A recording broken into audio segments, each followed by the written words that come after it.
Um, Good day from my side. Happy lunch hour to you all. It's your Islander girl here, and I just want to come here and do a quick go live on a topic that I really wanted to share with you.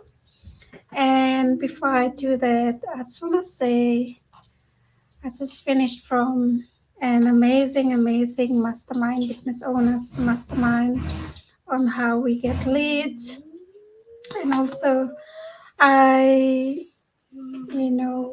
was so inspired by one of our business owners who shared um, through her success journey. And that's what I got really inspired by. I learned some gold nuggets and some things again to put into my business. And I'm really grateful for this. So, new month, new me, new goal. That's how it is. So, today, those new here, firstly, I would really love to thank you for being here. Been in this journey for the last 3 years. I'm loving it and enjoying it, enjoying every bit of it. So this morning we're just doing our garden. Stan and I just decided to, since it's our first day of winter, we decided to cultivate our garden a little bit, give it some love, as well as we have to do the same thing to our business as well. Yeah, we're gonna go after this. So we're here and we've been working in the background doing some work and we really love it and enjoy it. So today, just decided I'll come here and share quickly to those new here. My name is Alberta. I'm the Islander girl because I come from a little island in Bougainville in Papua New Guinea, but I'm currently based in Melbourne, Australia. I am a mom of 3 boys. I'm also a wife. I work part-time in my healthcare career job, and I also own a digital business that I run as a side hustle, and I coach new people as well. So it has been an amazing journey so far, working in this amazing business. And so I'd like to share with you something that may educate you. You may learn, you may take away something important for you, but just putting out a disclaimer out there. If you need financial advice, please seek um, your financial advisor. This is only just the general guidelines to educate you on money rules for 10 money rules for everyone. So the first one is that I always talk about and share with others as well to educate them is you need to spend less than you earn. So a lot of times we see people going and buying things that are very expensive to what they earn, and this is not really a good advice for you. You have to try to spend less than what you earn. Avoid living beyond your means. That's another thing that you need to do. By that, it means that it's a this is a fundamental rule that with personal finance, you must try to live below your means and lower than your income. Don't try to live beyond that. The second one is you need to budget. You need to budget and track your expenses. And now, because of the increasing of prices of goods and services, it's very important to budget. You you have to budget. Budget now is very vital for each household, each family unit, each individual as well. So you really need to do a budget around your expenses and track your expenses, as well as you need to create a plan on how you allocate your income into your various categories of needs, wants, and all those things. So that's what you need to do. Track your expenses and stay within the budget. Don't go over budget. The third thing you need to do of the money rules for everyone is save and try to invest regularly. So I'll just give an example in our business, in our digital business, whatever we earn from our business, we guided not to spend everything, but we must always reinvest in our business.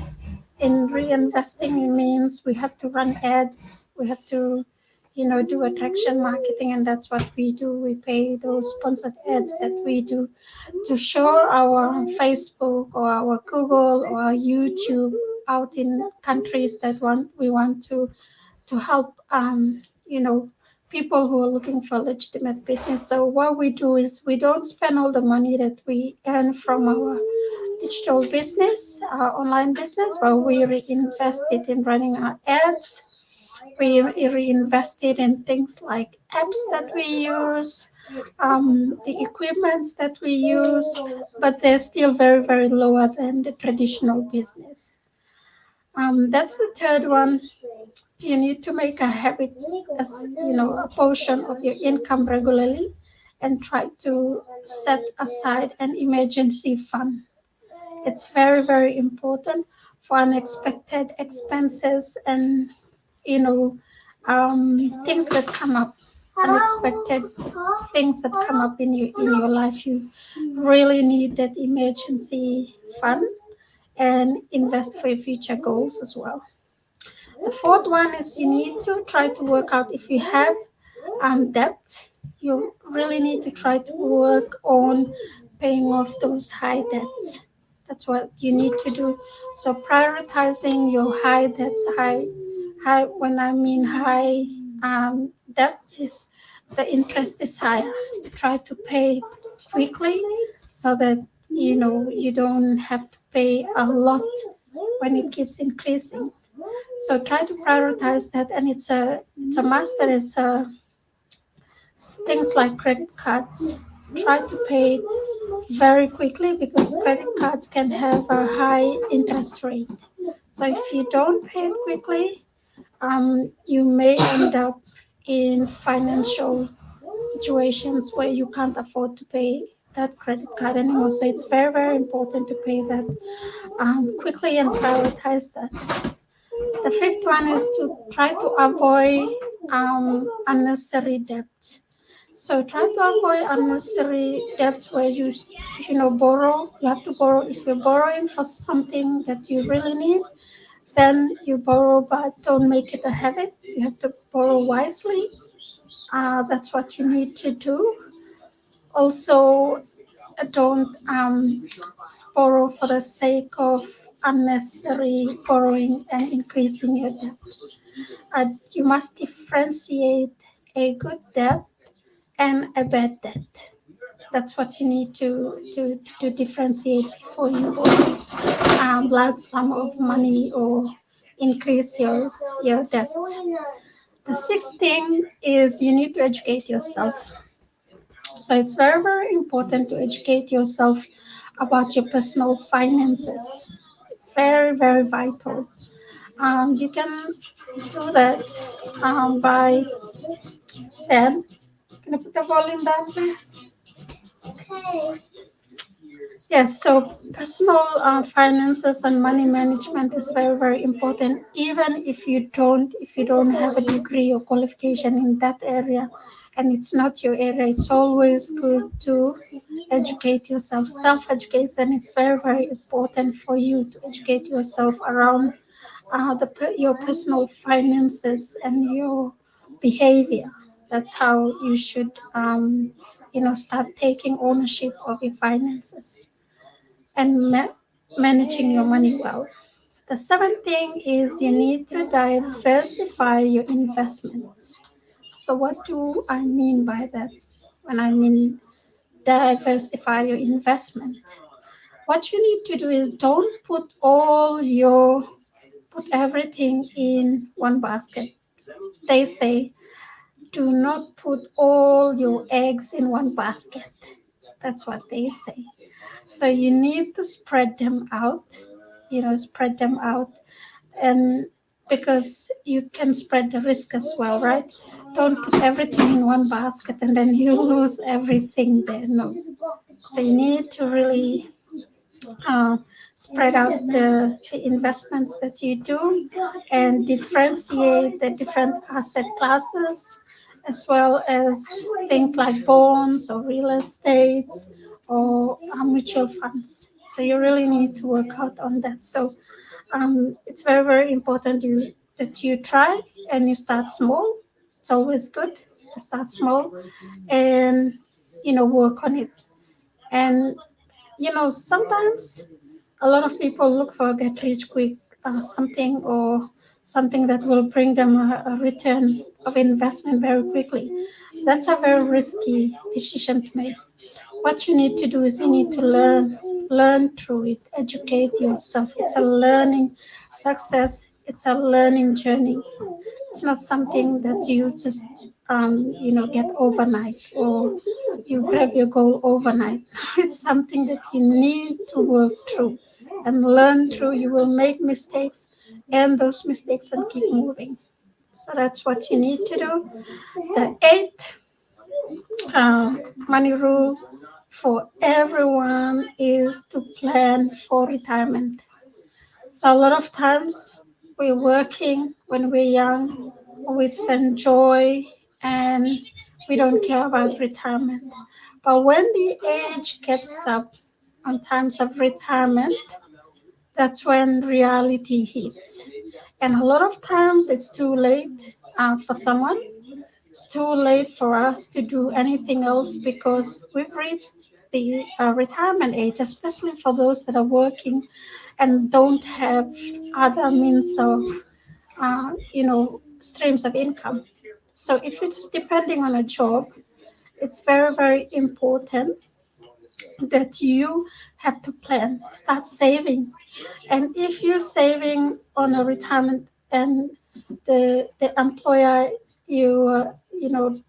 is paying for your super, try to do the extra payments as well, extra contribution. So this is very, very important for you as well, because times are different now. It may different from the time you retire.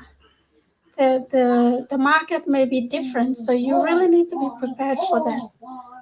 Retirement plan is very, very important. And what I see a lot of us, so a lot of friends that I've come across and a lot of workmates that I come across as well, is a lot.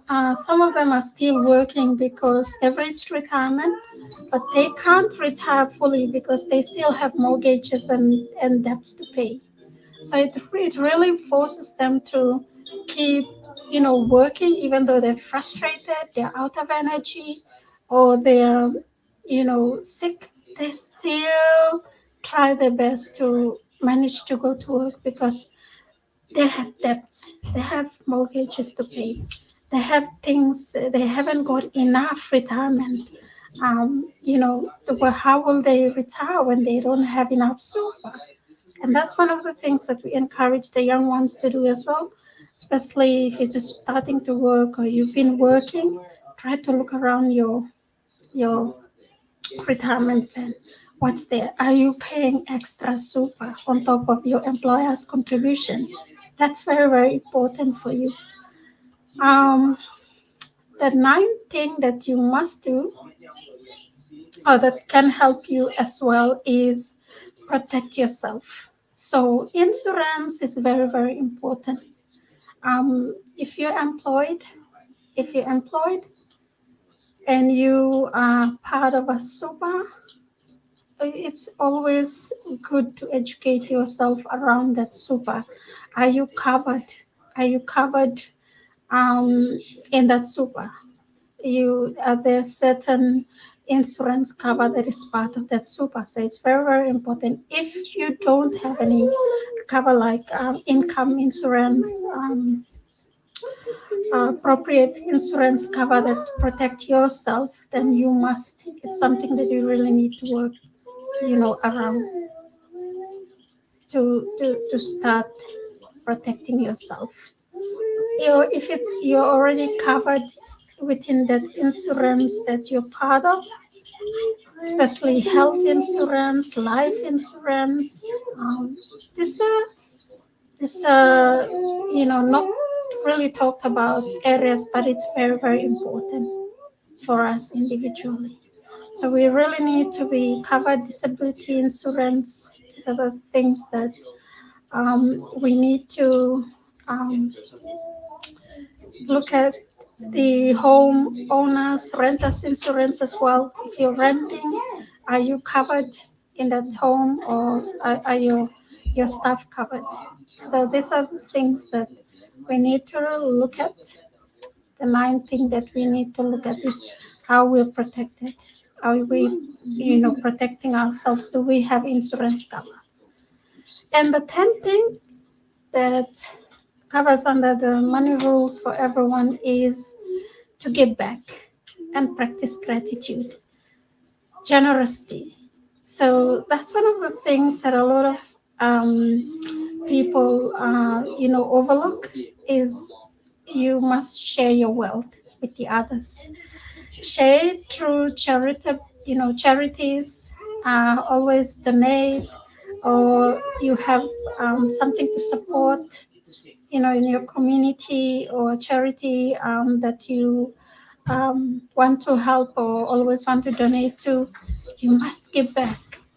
And giving is one of the best things that you can do in within your hard work. If you are really working hard for this, and you say, okay, this every fortnight I'm giving out 10% of my pay or 5% of my pay to help these people, or to donate this to these needy people. You feel so good when you do that. And believe me, try it out. Because why? The more you give, the more you receive. So it's very, very important to always give back. And as a way of gratitude, Stan, what are you doing? That's cool. Yes, always try to share your wealth with others through charitable organizations or donations that you can do, and you will remember that money is a tool, and it improves life and others' lives as well when you share with others. So I believe that was it. All my 10 money rules that may guide and help every one of us, and it may help you as well. If you think this may help others as well, by all means, share this Go Live with others to educate them as well on how to um, work around money. All right. With that, have an amazing afternoon from Melbourne, Australia, from Stan and I, and we will see you on the inside a little bit later. Bye for now. Have a good day.